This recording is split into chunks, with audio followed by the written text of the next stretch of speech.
জাতিসংঘে বাংলাদেশের শান্তিরক্ষীরা নীল হেলমেট শান্তির প্রতীক, আর সেই নীল হেলমেটের নিচে লাল সবুজের সাহস।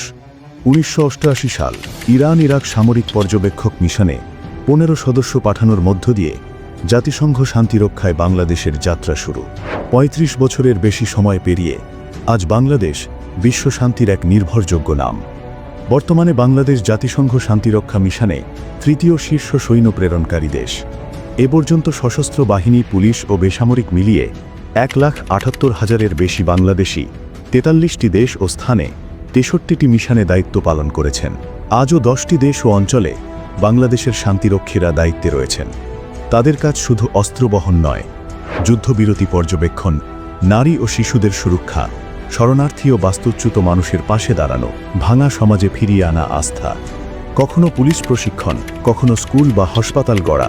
শান্তির কাজ বহু রকম, কিন্তু এই গর্বের পেছনে রয়েছে বড় ত্যাগ। এ পর্যন্ত 168 জন বাংলাদেশি শান্তিরক্ষী শান্তির জন্য প্রাণ দিয়েছেন। আহত হয়েছেন অন্তত 257 জন। সাম্প্রতিক সময়ে সুদানের আবেই অঞ্চলে সন্ত্রাসী হামলায় নিহত হয়েছেন আরও 6 জন।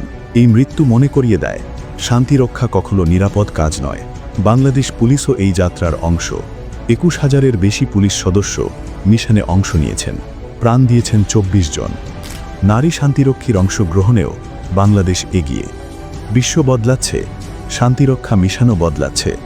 প্রযুক্তি, নিরাপত্তা ও প্রশিক্ষণ সবখানেই নতুন চ্যালেঞ্জ। যেখানে শান্তি বিপন্ন, সেখানেই দাঁড়ায় বাংলাদেশ। নীল হেলমেটের নিচে লাল সবুজের অঙ্গীকার, বাংলাদেশ শান্তির পক্ষে, মানবতার পক্ষে।